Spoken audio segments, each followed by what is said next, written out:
actually, I just want to remind everyone, before we do that, Amy, I apologize. We are recording this session, so just wanted to let everyone know before we advance further that we are recording this, and we will be posting it on the YouTube channel for the CalAPA playlist. Yes, so all materials that are shared with you today will be available for you. So this is our virtual think tank 3.1, the first one for our academic year of year 2020 to 2021.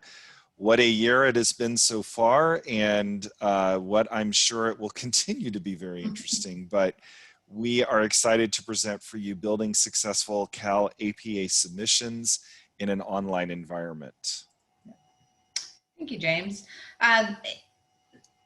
Today, James and I will be sort of co-facilitating, but really it will be led by Dr. Melissa Meetze, who we will introduce in a second. But I am Amy Rising, Director of Performance Assessment Policy and Development, and I'm joined by James Webb, Consultant, Performance Assessment Development. Yes, and about to celebrate 1 year with the commission. Exactly, just almost through his first year of probation. So we are all in deep conversation about his performance, and we'll let you know how it goes.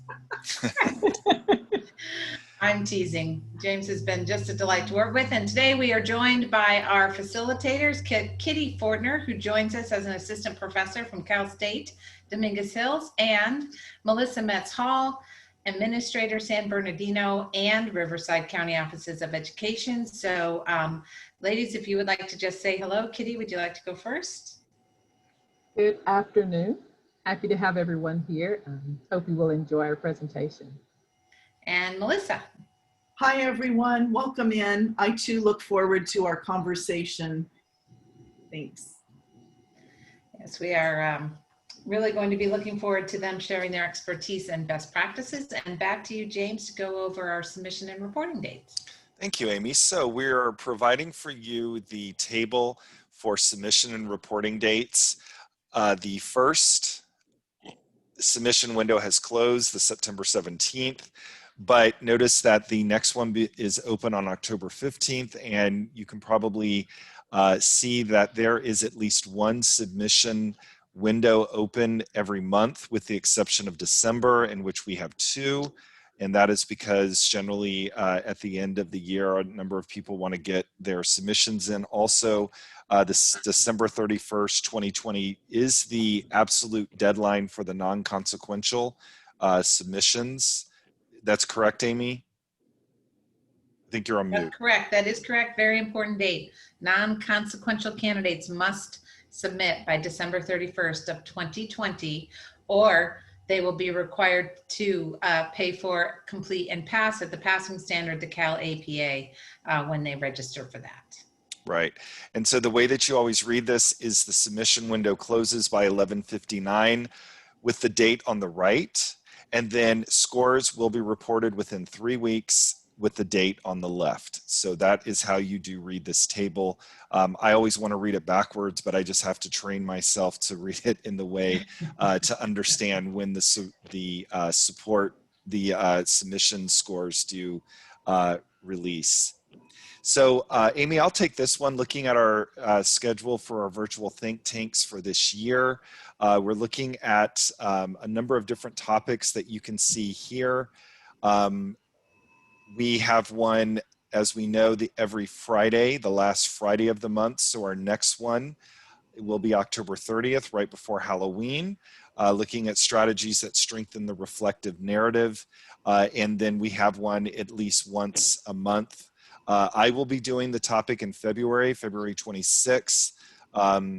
We will be focusing on the resources from the CEDAR that provides out of the University of Florida.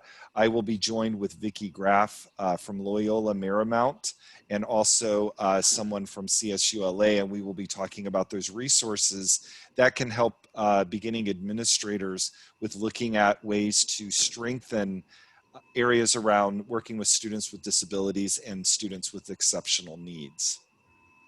And then we for April and May, we'll be coming up with some topics. So we always invite the field. If you have a topic that you would like to see explored, we would most certainly want to include that. And also, if you are interested in sponsoring a topic, we would welcome your participation in that as well. So Amy, I'm going to turn it back to you to talk about some of our program supports that we have. Okay, all right. Just quickly, in case you aren't aware, our faculty workshop, we were doing these in person last year. We were able to offer 4. This is our 5th one, wrapping up that schedule from last year. We had to cancel our last workshop due to COVID. So we will be coming to you live via Zoom on October 13th from 9 to 3.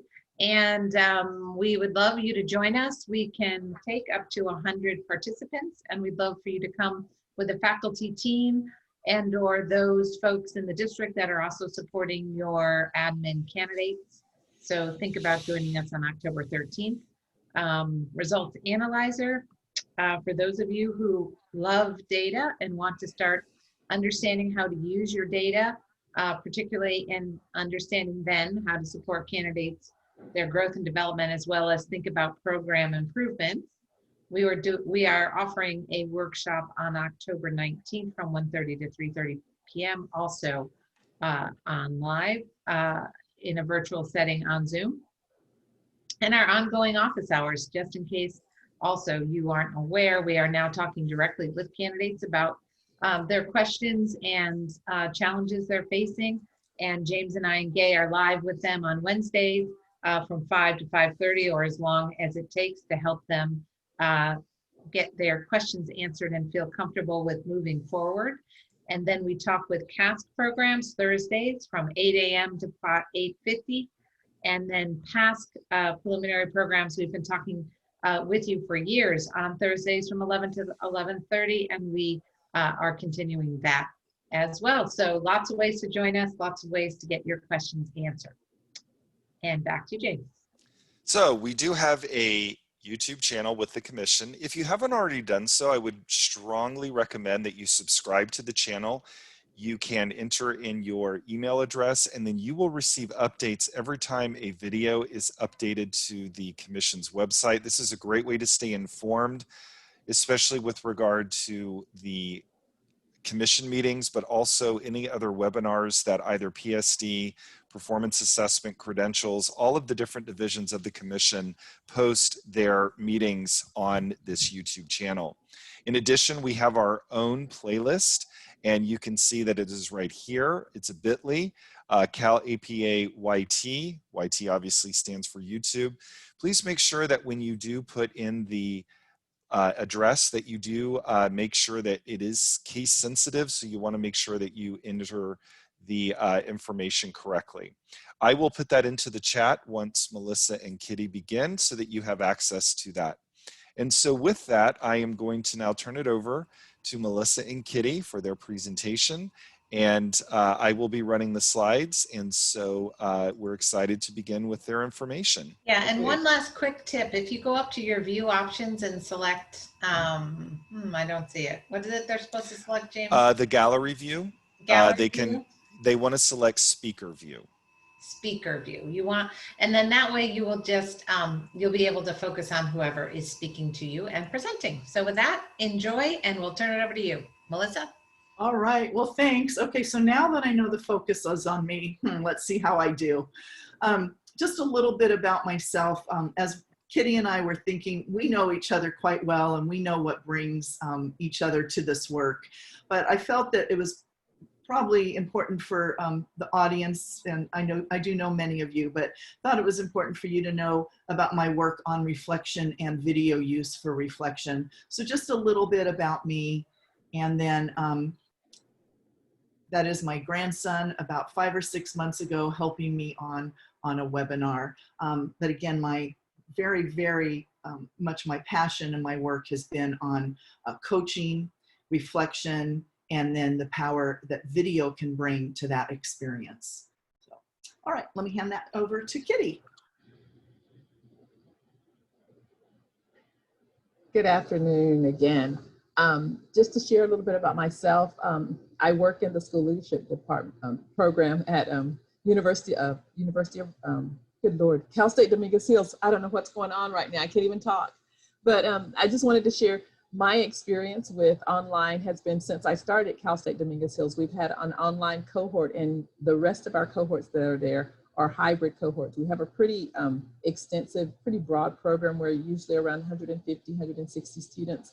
And we have a really strong hybrid-based program where students are always using online and virtual settings. So this was really great for me to be able to look back into what I do and get there. This picture is just what I feel like I would love to be doing, but I'm in COVID in my house and I'm not near the water. So even though I live in Orange County, but this is what I'd like to be doing right now.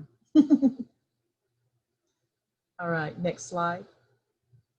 So what we were hoping to do, I like to frame a lot of times when I'm speaking with just answering the question, what, why, and how. And so both, Melissa works with cycle 3 and I work with cycle 2. So both of those cycles in the CalAPA have a online or a recording, video recording that needs to take place. So we wanted to make sure that we clarified as we walk through what that entails, why it's important for us to know what we're doing, and then how some practical ways of making that happen for our programs. Okay, next slide. So I'm going to start with what in cycle 2 is recorded. So when we think about cycle 2 and what we're going to be doing, this is the cycle where our candidates are working with their community of practice, and they have meetings that they are recording, a planning meeting, and they're also, we encourage them to record any meetings that they have so that they can pull evidence from those meetings to meet the evidence that are required in step 3 act. Melissa. All right, so in cycle 3, there are 2 steps which include that video submission. And that video submission comes up in, as you can see here, step 2 plan. And that's while they're conducting the pre-observation planning meeting. And just as a reminder, there are 2 videos, 4 minutes maximum each. So that's their planning. And then we're going to go into some specifics about some of the particular tools here in a little bit. And then we're also going to open it up in the chat just for the room to share some other ideas. And you might have some best practices. I'm sure you do. But just as an overview then for step 3, that of course is the post-observation meeting. And of course there can be up to the 5 video clips. I use the word clips, and those no more than a total of 10 minutes for that entire section. I also put on here just this reminder, and I think this is something that we will all want to contribute as our thinking. So this lesson, the lesson that they are going to observe, which they have to collect not just written observation, but they have to collect and video record, and I'll use that term. They need to record that lesson, and we must see evidence that the candidate as well as their volunteer teacher, that both have viewed the lesson and that they discuss that video lesson. It's a piece of evidence. And we're going to talk about third point here in a minute, and that's what that video becomes. So let me just slow down and back up. We absolutely have to see evidence that they have reviewed the video. That does not mean that we need to see them watching it in the video, but we need to have evidence. So and I'll go into more detail on that. But again, now thinking about the virtual teaching, so a candidate has selected a volunteer teacher, and they are going to absolutely have to take into consideration, how am I going to record my volunteer teacher's lesson? And that's going to hinge on the platform and the district and such. So we'll go into a little bit more detail, but it is definitely something that we, as their program leaders and as their instructors, we might need to help them think that through so that they can have the best opportunity for that evidence right there. James? So when this slide is kind of asking, well, why do you need to have this clarification? And we go back again to the rubrics to see why is it that we need to know what we're looking for in those online environments, and why do we need to have specific strategies for those online environments? Well, the rubrics are asking for specific evidence, and some of those evidence, if the candidates were in a face-to-face environment, you might see them a little more clearly, or you might think, oh, well, that's taking place. But when you're in an online setting, we need to make sure that candidates are showing in a different way, maybe, so that they can we can address those issues and the evidence and make sure that we're seeing them. So I'm just going to go through a few of them. I'm not going to read this whole list to you because you can see them, but I am going to pull out a couple that are really important for cycle 2, and then Melissa's going to pull out a few that are highly important for cycle 3, but I'm not going to read the list again. So for cycle 2, we talk about co-facilitation. And co-facilitation is that conversation that's taking place.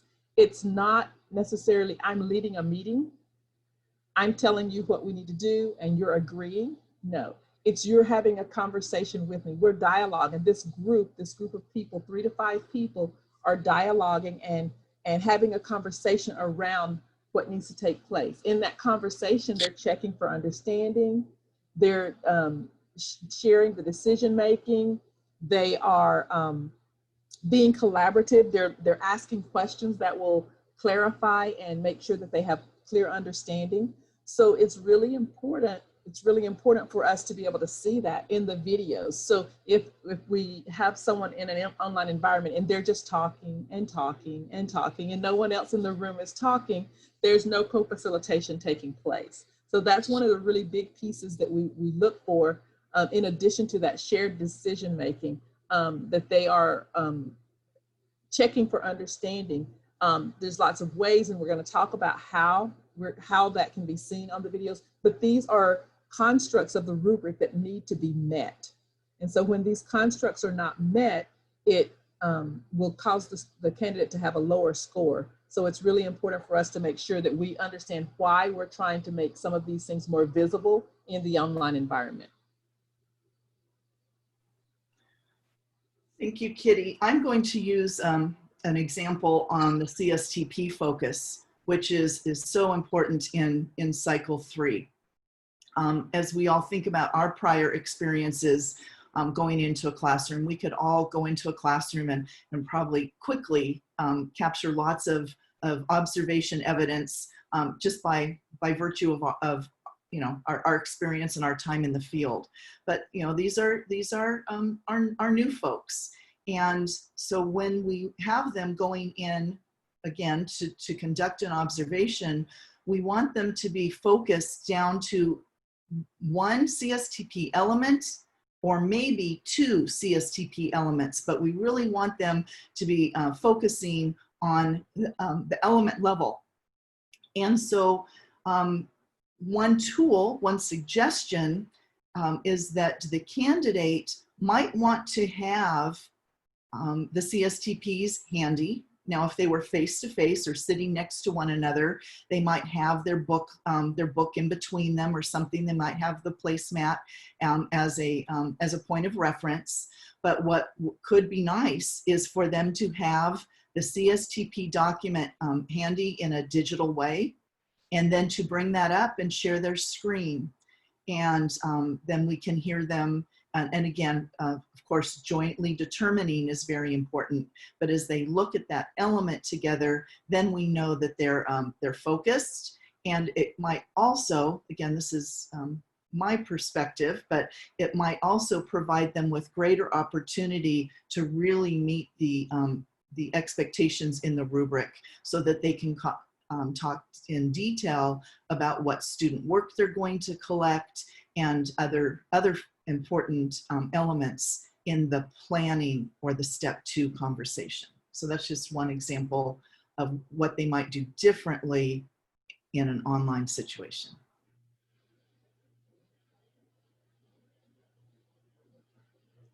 So when we talk about the how, we're actually looking at several things, but the first thing that we have to look at is the platform.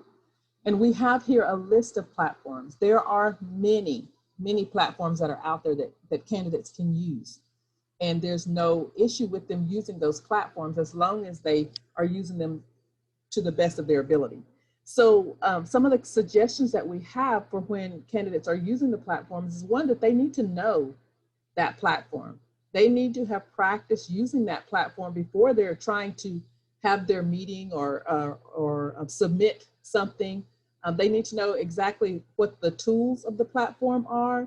They need to know what the various views, if they're gallery view or if they're using speaker view, they need to know what is entailed in that platform. So those are really, really important pieces. They need to know how to share the screen.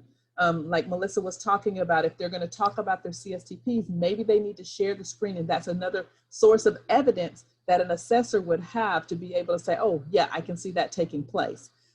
They need to know the features such as raising their hands, or as a form of coming to consensus or as a form of voting. In the cycle 2, the community of practice is supposed to jointly make decisions. So jointly making decisions could be anything from saying yes or to raising their hands or using the features of the platform to raise their hands. And they also need to know how to record using the platform. That's the best way to get all of the evidence that they need using the platform's recording tool. However, if there's other ways to record, but that is one of the best ways, and that's one of the ways that we suggest. But at this point, we'd like to have a little bit of input from you all, because we know that you have a lot of things going on at your schools too. So I'm going to ask for number 1, number 2, and number 3. So number 1 is, what platform have you seen utilized most successfully? So that's number 1. What has been used most successfully? Number 2 is, which platform do you see that has been more difficult to navigate? Which platform has been more difficult to navigate? And number 3, what platform do you use or do you suggest to your candidates? So if you could put that in the chat, we'd like to just see where people are. So what platform, the first one, number 1 is, what platform do you utilize most successfully? Number 2 is, what platform seems to be the most difficult to navigate? And number 3 is, what platform do you use yourself? Which one do you prefer? So seems like so far we have a lot of people that are using Zoom. Most of the candidates have been using Zoom. Question number 2 is, which platform seems to be more difficult if you've had something that's very difficult to use? Adobe Connect is a difficult one. Yes, yes. Zoom, a lot of people are using Zoom. Okay. Okay, good. I see a lot of folk use Zoom. Microsoft Teams is a different one to, is a little bit difficult too. Yes, WebEx, Adobe, okay. Zoom with larger groups and Google Meet with the smaller groups. Yes, that's good. Okay, everybody using Zoom. This is nice. And it's important to know that there's options out there for your candidates. It's important for them to know that if they have something they feel comfortable with, then use that. I work with various groups and different organizations. So I myself have been able to use Zoom, Google Meet, Teams, WebEx, Onboard, BlueJeans, and Skype, and Adobe Connect. I've used many, even GoToMeetings. Actually, I've actually moved every one of these on here, and they all feel a little bit different. So it's important for your candidate to know which one they're going to use, and then have opportunity to become familiar, not necessarily experts, but become familiar and have a comfort level with that, because they're going to be doing something that's out of their comfort zone anyway, whether they're meeting with their community of practice or whether they're coaching with their volunteer teacher, they're going to be feeling a little bit uncomfortable. So having them practice using this platform is going to give them a little bit more feel of authenticity in their in the online environment for them. Melissa, did you want to add anything to this? I was just thinking about both Zoom and Google have the ability for, so we're all participants in this session and our names are all showing up. And that's not a problem. That's not considered editing, but I do know in Zoom and Google, folks are having people rename themselves. It just operates a teeny little different. But if they were very skillful and that were of interest to them, again, seeing the names though, the way that the assessors have been trained, that's not, it's not a distraction, and people know that that's the way the platform is created, so it's not an issue. The only last thing on this, I would say, the better that we can see and hear both the candidate and the volunteer teacher. So comfort, their ease, their familiarity is certainly important, but then the sound quality is important also. Before we move forward, may I make a mention? I just wanted to let everyone know in the group that these are suggestions. They are not endorsed by the commission. These are just what is being used in the field. So I just wanted to give that little disclaimer because I think it's important that there are a number of different resources, but the commission does not have a policy of which one is better than the other. So I just wanted to put that in there. No, it's Good. true. Thank you, James. Absolutely. Yes. Okay. So when we're thinking about that collaborative conversation that needs to take place, and you'll see that in both cycle 2 and cycle 3, we want to know how can we see evidence of this collaborative conversation. So having candidates practice their collaborative conversation skills, have them practice paraphrasing, having probing questions, calling people into the conversation. In cycle 2, there's a lot of, again, co-facilitation,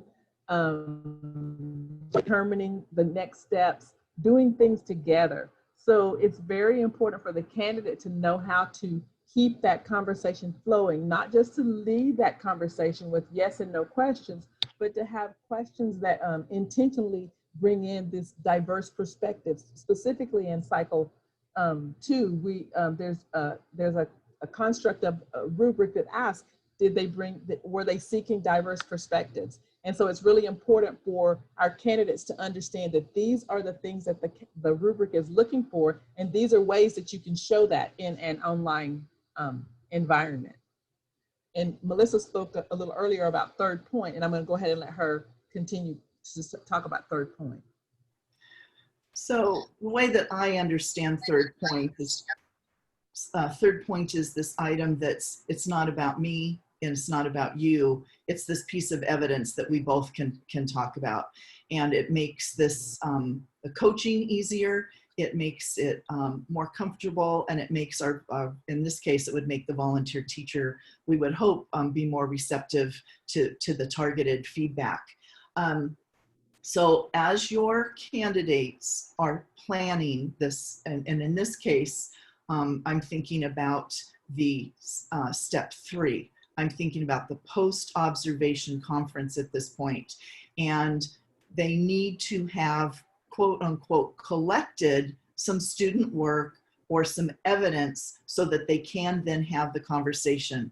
The video also is a third point. It's an objective piece that I can use. We want to hear them, as I said, we want to have evidence that they have reviewed that video. And then also, as you know, when you look at those rubrics, it's very important what they do in conversation about student work. So they just need a little maybe reminder or a little nudging from us to think about, in this environment, how are you going to collect the student work? Often in the pre-observation lesson, so now I'm talking about step 2, they're also asking the volunteer teacher in distance learning, what are your options? How are you going to collect the student work? It could be, they wouldn't be real whiteboards, but it could be, I'm going to have the students write something in crayon and hold it up in the gallery, and I will take a screenshot of that. Perhaps that's what the volunteer teacher is thinking. And so then the candidate would just need to make sure that they have access so that that student work can be discussed and we can see that evidence. I think that's the key point there. Yes. So when we talk about consensus, and specifically in cycle 2, there's a lot of times where they're deciding things together. So there's lots of ways to do that and show that on the platform. In addition to yes, physically saying yes or raising your hand or your thumbs up, it's also being able to use those tools of the platform to put their thumbs up or to raise their hands, or even the voting, there's a yes or no that they could put inside the voting. And then having some conversation around that. The consensus is not just about, do you like this, yes or no, but there's also that part that has to come with, we like this because, and how is it moving us to the next steps. So that conversation is really important when it comes to, again, meeting the constructs of the rubric, because that's what we're trying to do. Meeting those constructs of the rubric is having these ideas in our head as the candidate is moving towards creating their submission and having those conversations. Kitty, there's a, yes. a great question from Erica in the chat. Okay. And it's about renaming, and it seems like it's probably when adults are together. So it seems like it's probably a cycle 2. Do you have your chat open for that? Yes, I do. Let me look over there and see.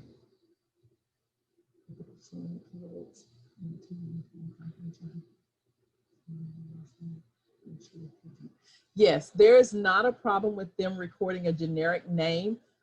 Even when they're writing up for their, writing up in their narrative, they can use a generic name. They can say teacher 1, teacher 2, and teacher 3. So then when they're on the platform, they can rename themselves teacher 1, teacher 2, teacher 3.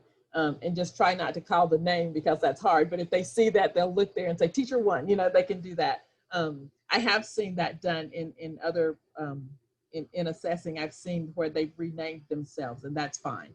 Some will have science teacher, math teacher, depending on what the community of practice looks like. They may name themselves science teacher, math teacher, counselor, something like that. So that's fine too. And that does not count against it in any way. Okay.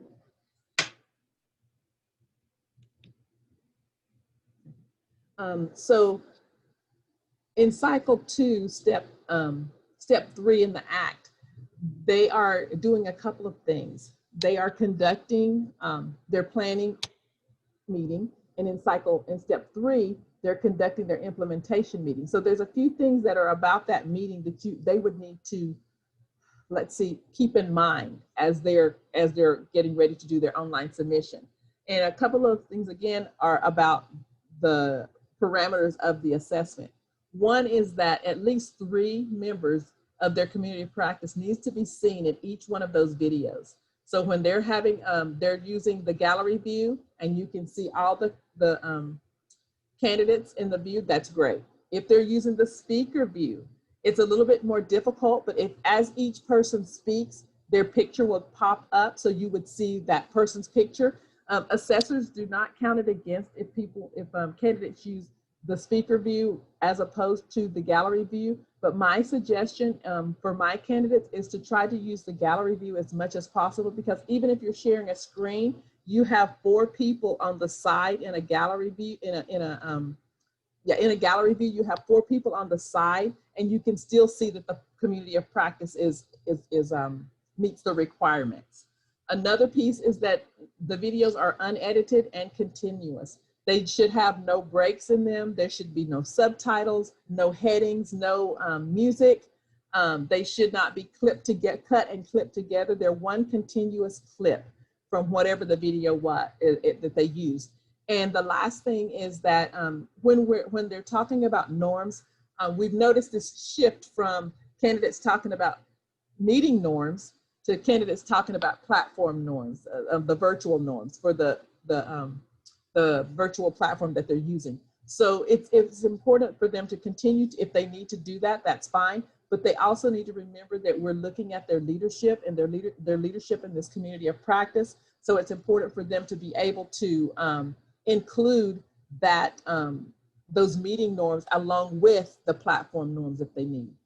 And I know this says include meeting norms along with meeting norms, but we'll fix that. It's the meeting norms along with the platform norms, the virtual platform.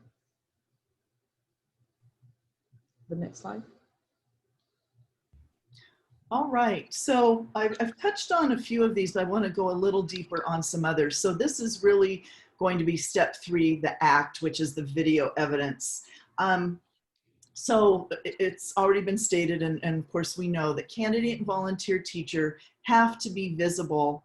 And of course we have the not to exceed the 10 minutes. Again, this is step 3, up to 5 clips, but a total of no more than 10 minutes. So I'm not sure if this trend will continue, but I can speak for my programs. So I teach in 2 programs. It seems like I have either one end of a spectrum or the other with their comfort with being online. And what I feel that I've seen more of has been, well, I've got to get this done. I have to do it. I'll just say Zoom, doesn't matter. But I have to get it done via Zoom. Can you just log in and let's kind of slog through this thing? And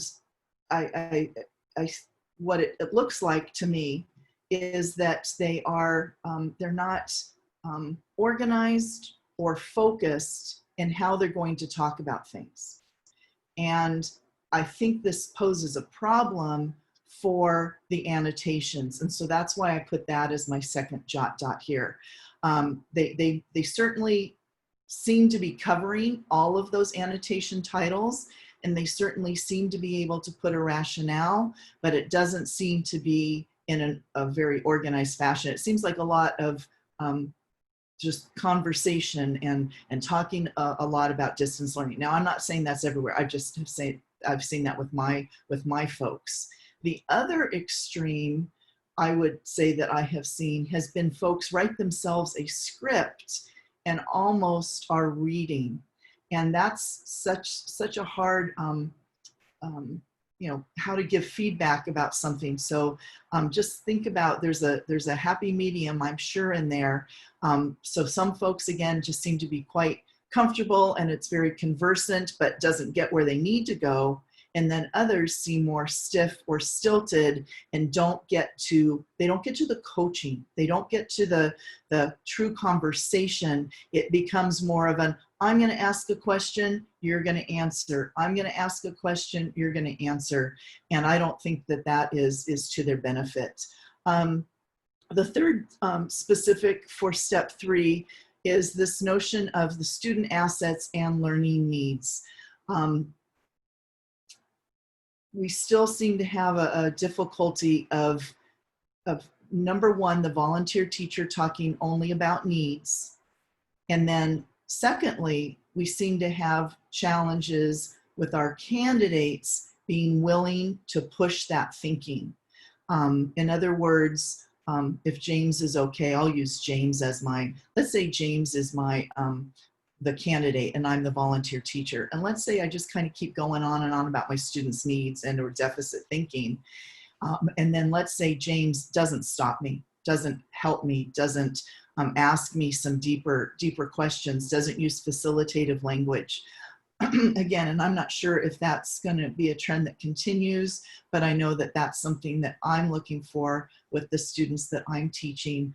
I want my candidates. This is not just, to me anyway, it's not just a video submission for the state, it's for them to work on their practice. And so when I see that, I want them to catch themselves and redirect their volunteer and themselves. And then I think I already spoke to these last 2 points already about the importance of evidence and then the student work. Okay, James? Oh, okay. So this, I'm going to start us off. Kitty's been starting us, but I'm starting us off on this one. For cycle 3, they absolutely must have that opportunity to observe a synchronous teaching experience. And if for myself and my type of thinking, if I understand why that's so important and what it is that we're trying to do, then it's pretty easy to substantiate or provide that rationale. So think about what these folks are going to be doing in their future. They're going to be in people's teaching space, classrooms, and we want to make sure that our future administrators are able to collect that evidence and then have that conversation about it. So it absolutely needs to be synchronous teaching. I know Amy and James will come on and remind about the parameters of group size perhaps. And then remember that they have to have that evidence to provide that targeted feedback. So we all know why they're in there, what they're collecting, variety of ways to collect that evidence, and then to make sure that they're using the evidence. Let me pause there. So again, making sure that our candidates hear from us, collect evidence, and then use the evidence. It's not just what the teacher, volunteer teacher thinks, or it's not just how the volunteer teacher thinks how their lesson went. It's us, or our candidates in this case, having the ability to retrieve evidence. So I might agree with what Kitty said about her lesson, but let me go back into my observation lesson. Kitty, you're absolutely right. And I also see here in my notes, and Kitty, you're absolutely right. And I also see here in the video at timestamp 10.3, where you also applied that. And then Kitty should be able to say, oh, I saw that too. And I also saw further on in my video where I did bingo. That's what we want. That's the good goosebump moments for those making those connections. Yes. Okay, and then we have a chat here as well. Kitty, is that right? Yes, you have your chat here, yes. Let's see, do I have my notes here though? So I was wondering what you are and how you are helping your students to understand the importance of the synchronous. If you've actually maybe seen some that, again, maybe even you could talk about which tools are most helpful or have been coming across. So kind of just tips and tools of the trade here for all of us. And I see there's some chats, but I think Amy's taking care of that. It seems like that's a longer question. So if you'd like to go ahead for me in the chat, what else are you telling your students? What seems to be, I'd love to hear from you all. What message are you sending that seems to really resonate and they hold on to it and they seem to be able to bring it to life? While folks are writing in their ideas and their understandings, there is a question about the recommendation for volunteer, and they're asking, would we recommend a new teacher as a volunteer? My answer to that is not especially. We want the volunteer teacher to be someone who maybe has already had some experience with coaching.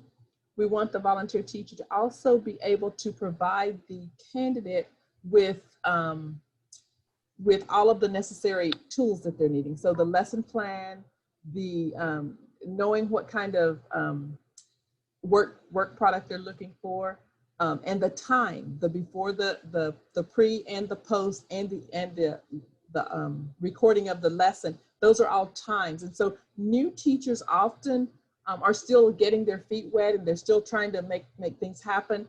And it would be, especially right now, it would be such a big, burden for them. We at CSUDH and the two other leagues for Cycle 2 have asked that when we're talking to programs that are ask that question, we ask them to look for a veteran teacher, a teacher who's been around for at least 3 to 5 years or longer, and they're comfortable in what they do. And it flows a lot easier for the candidate and for that teacher, because if you have a new teacher and you have a new candidate, this candidate is new, they both are trying to figure out what the deal is. And sometimes when a veteran teacher has already had these experiences, they can help the candidate along when you're thinking about that volunteer teacher. So again, this is just Kitty and Melissa perspective, because that's yes, it is just our perspective. I do see Lori's, Amy's answer to Lori. Although I have seen some new teachers for Cycle 3 anyway, they can really talk about their thinking of putting their lesson together. They really get into it. but they might get into it for too long. They might just take up too much of that sweet allowable time that we have. So, and then as Kitty said, then you might have new folks who just, I don't know which way to go. And so now we're no longer, you know, soliciting and collaborating. It becomes something different. So I can see it either way. And it is true. It's not necessarily like there are some new teachers. They've been in the classroom for a long time. They may have been assistants. They may have been coming to the school. They have that. They're comfortable in the classroom, so that it would not be a big problem for them. But we do recommend veteran teachers. Yeah, you want somebody that you really can have that give and take and that back and forth, because in cycle 3, that's heavily what we're looking for. So yes, they need to agree to do some of the work, like the lesson plans. A lot of teachers, they need to know, you know, what, just not necessarily there's not a specific type of lesson plan, but just making sure that they can give that lesson plan and the information that they need. So I didn't really see in the chat any ideas. What have you said? I know Susan's still on, Carmen, you're still on. What messages have been really sticking to your candidates about that synchronous teaching?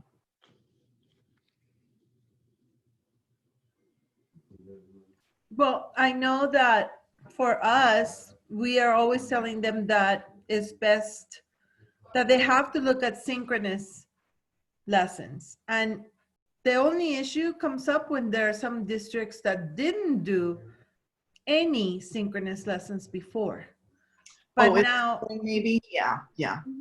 So the only time they had students live is when they had like office hours.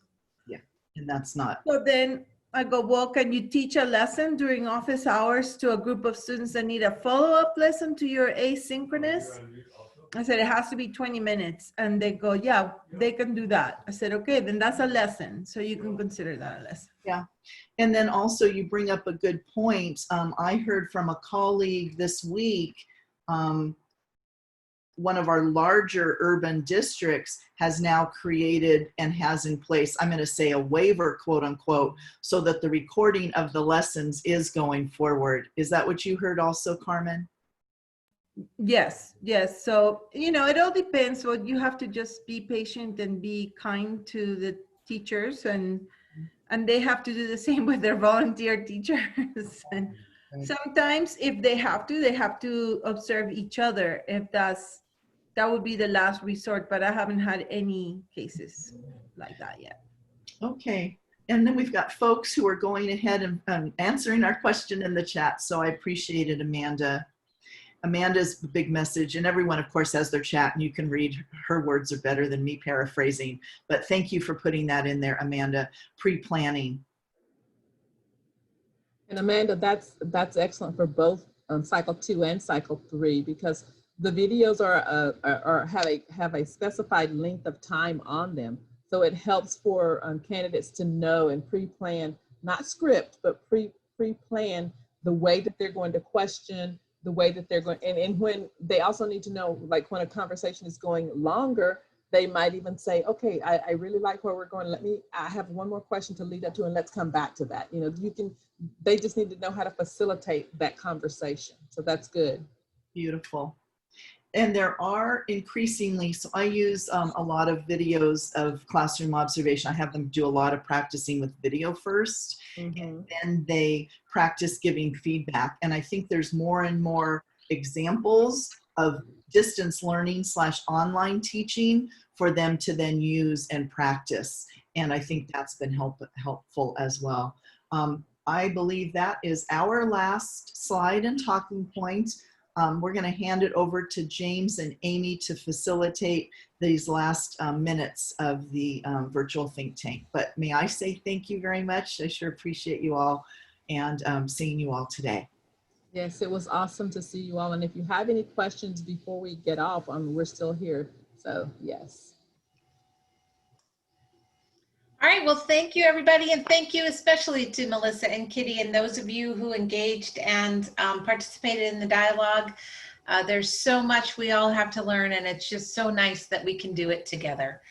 So thank you for being with us. James?